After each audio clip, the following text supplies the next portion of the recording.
dipersembahkan oleh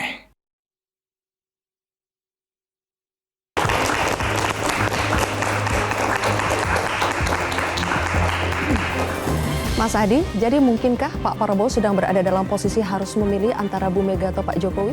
Ya, persisnya begitu. Kalau boleh saya tambahkan, sebenarnya ini mirip sebuah cinta segitiga yang rumit. Bagaimana hubungan baik dengan Pak Prabowo, tapi saat bersamaan juga harus menjaga hubungan baik dengan Megawati Soekarnoputri. Kenapa unit analisisnya itu tidak bisa dilepaskan dalam konteks Jokowi? Apapun judulnya, kemenangan Prabowo di 2024 ini kan tidak terlepas dari bagaimana dukungan Jokowi.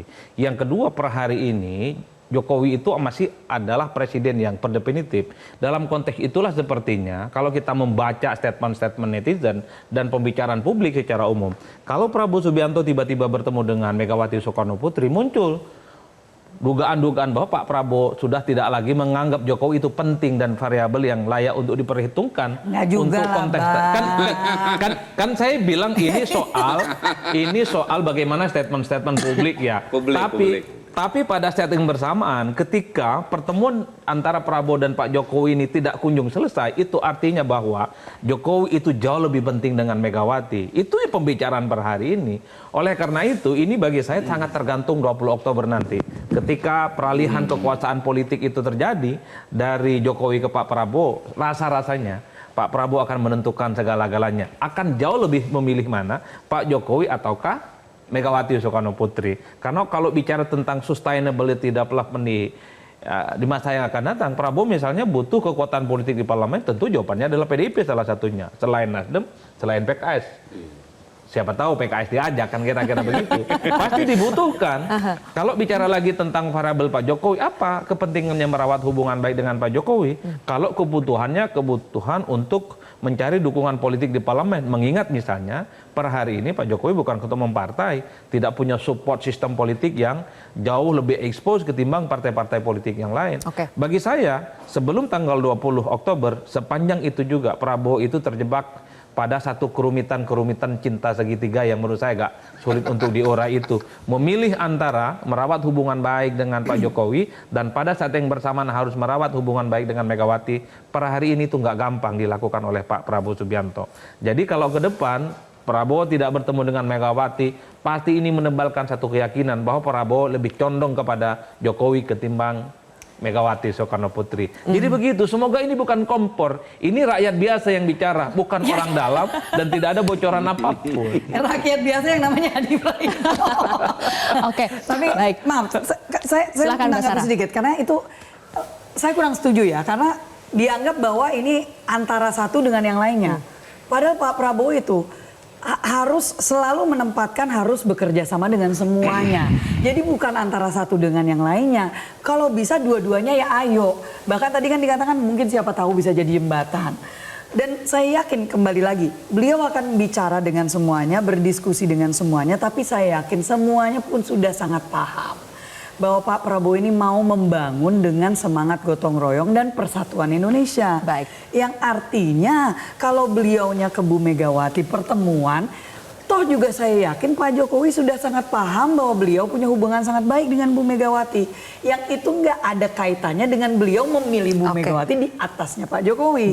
Baik. Singkatnya begini ya Mbak Sarah, mungkin sebetulnya tujuan Pak Prabowo ketemu dengan Bu Mega itu utamanya apa? Apakah mengajak PDIP bergabung ke dalam pemerintahan Pak Prabowo nanti? Menjaga hubungan baik. Bisa sesimpel dan sesederhana itu. Tidak akan ada ajakan atau akan ada ajakan langsung untuk bergabung dalam pemerintahan? Itu nanti pasti kita aja MK aja belum selesai, nanti pertimbangannya pasti nanti. Kalau sampai hari ini sih ya, skornya sih menurut saya 2-0 untuk Pak Jokowi. Karena Pak Prabowo udah ketemu Pak Jokowi 2 kali dan ke Bu Mega belum ada sama sekali 2-0. Dan itu aja analisanya kasih dengan beda lah posisinya. Karena sudah dilempar ke Bang Panel, nanti baru kita ke Kang Pipin. Jadi Kang Panel sebetulnya sesuai dengan judul kita hari ini ya, menanti jabat tangan Bu Mega dengan Pak Jokowi. Apa untungnya buat Pak Prabowo kalau hubungan antara Bu Mega dengan Pak Jokowi nanti mencair? Jadi kalau melihat konstelasi konflik elit seperti ini, saya melihatnya tugas dan kerja Pak Prabowo jadi lebih berat ini. Karena membawa Indonesia lompat menjadi sebuah negara maju yang syaratnya adalah persatuan nasional, ini juga jadi lebih berat. Kalau saya mau bilang, udahlah, ini udah pada gede nih, ntar kalau mau bayan lah gitu loh. Untuk kepentingan yang lebih besar. Ya, persatuan nasional supaya ada lompatan Indonesia maju di 2045. Jadi kita jangan ngorek-ngorek keributan mereka nih. Kasih aja golnya yang lebih jauh supaya mereka semua bisa duduk bareng lah. Biar waktu yang menjawab. Iya. Oke, kita kasih tepuk tangan dulu dong. Pak Prabowo lebih berat ini. Lihat begitu. Oke, kita ke PKS. Kalau Kang Pipin, kan kita tahu ada isu-isu yang beredar bahwa Pak Prabowo juga ingin merangkul PDI Perjuangan nanti untuk mendukung pemerintahannya nanti. Kalau PDI Perjuangan betul nanti akan masuk ke dalam pemerintahan, PKS kemungkinan tinggal sendiri. Apakah itu nanti tidak bahaya buat PKS atau buat demokrasi? Sebelum ke sana, diskusi kita ini lompat dari putusan MK. Mbak Sarah, saya menghormati cara pandang Mbak Sarah bahwa tunggu saja keputusan MK. Tapi diskusi kita seakan-akan Pilpres sudah selesai. Padahal Pilpres belum selesai. Berarti ada putaran kedua dong ya? Ya, saya kira kalau memang gugatan kami ya dari 01 dan 03 diterima, maka bisa jadi 02 itu didiskualifikasi. Jadi itu kan sebenarnya konsekuensinya dari putusan MK itu. Tetapi karena memang sudah lompat ini ke depan akan seperti apa, Pak Prabowo, kami di luar atau di dalam pemerintahan, ya kalau putusan MK-nya diterima, misalnya pilihannya antara dua, kalau dari 01 ya, didiskualifikasi Gibran atau didiskualifikasi 02. Maka yang bertarung nanti kan 01 dan 03. Sehingga berpotensi untuk menjadi the ruling party sebagai Pilpres terpilih adalah Pak Anies atau Pak Ganjar. Jadi menurut saya itu yang pertama. Yang kedua, kalaulah misalnya nanti berandai-andai katakanlah bahwa kami nanti apakah memang berada di luar atau di dalam pemerintahan, ya tentu sekali lagi ya, kami tentu akan mengkaji secara mendalam. Kami pernah di era Pak SBY 10 tahun dalam pemerintahan. Kami ada satu program swasembada pangan yang waktu itu tidak pernah terjadi di era, bahkan di era Pak Jokowi juga tidak terjadi. Tetapi ketika menterinya PKS itu terjadi swasembada beras waktu itu. Kemudian adanya program Keluarga Harapan PKH. Dulu mensosnya adalah Habib Salim Segaf Al-Jufri. Di situ terjadi. Programnya sampai saat ini untuk pengentasan kemiskinan dan sebagainya. Itu tentu kami pertimbangkan. Tetapi ketika pilihan 10 tahun di Pak Jokowi, kita lihat manfaatnya lebih bagus di luar. Kenapa? Karena kita bisa mengkritik banyak kebijakan yang madorotnya lebih banyak dibandingkan maslahatnya. Nah, bagaimana prosesnya ke depan setelah putusan MK ini? Kami tentu akan memutuskan sekali lagi pertemuan elit dengan kubu manapun kita akan perhitungkan setelah tanggal 22. Karena setelah tanggal 22 itu kita berharap keadilan bisa lahir dari Mahkamah Konstitusi. Tunggu tanggal 22. Pesannya udah sampai Mbak Saras, minta Menteri Pertanian dengan Menteri Sosial. Apakah sinyalnya nanti akan ada satu menteri dari PKS? Oke. Terakhir kita kasih ke Bang Masinton ya. Bang Masinton, kalau kata Mas Adi ini adalah luka lama karena perang saudara. Siapa atau apa sih yang bisa mengakhiri perang saudara ini? Nggak ada kaitan. Kita ini bicara konstitusi. Jadi saya kembali ke ini panel ya. Karena sama-sama dia bicara tentang perspektif persatuan ya. Jadi Perjuangan itu berpandangan bahwa konsepsinya adalah persatuan gotong royong tadi. Tapi apa iya konsepsi persatuan itu basis utama persatuan adalah penghormatan terhadap konstitusi, penghormatan terhadap reformasi dan demokrasi. Karena kita mempertaruhkan seluruh tegaknya konstitusi, reformasi, demokrasi itu bukan dengan jalan mudah.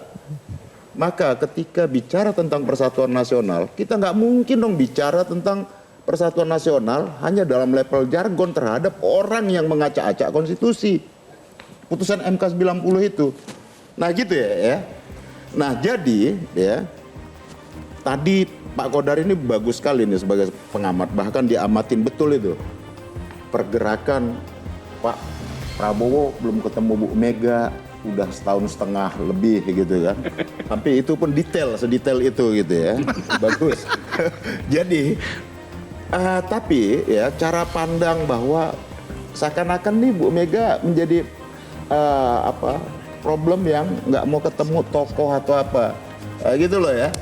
bukan di situ. Antara Bu Mega dengan Pak Prabowo nggak perlu ada dibangun polarisasi apapun. Ya, beliau pernah jalan berdua. Ya, beliau juga punya relasi panjang bahkan dari orang tua beliau. Ya. Kemudian kalau hari ini kita bicara tentang kenapa kok nggak ketemu antara dengan tema tadi ya, Ya. menanti jabat tangan Mega dan Joko Widodo gitu ya. Iya, singkat Bang Maitron. Ya persoalannya dia nggak datang. Baik. Oke. Itu aja kok kalau datang bawa anak, Oke. Kalau Bang bawa Masinton ikhlas mantu, bawa Ikhlas cucu. Kita nantikan pertemuan-pertemuan baik yang bisa Kalau membawa ikhlas kebaikan buat Indonesia ya. Terima kasih abang-abang sudah Bang hadir. Masinton Mbak ikhlas. Basara, terima Ikhlas. kasih. Pemirsa, demikianlah akhir dari kontroversi malam hari ini. Saya Zilvia Iskandar pamit undur diri. Sampai jumpa. Ngomong lagi dia. Saya bilang dia nggak ikhlas. Metro TV.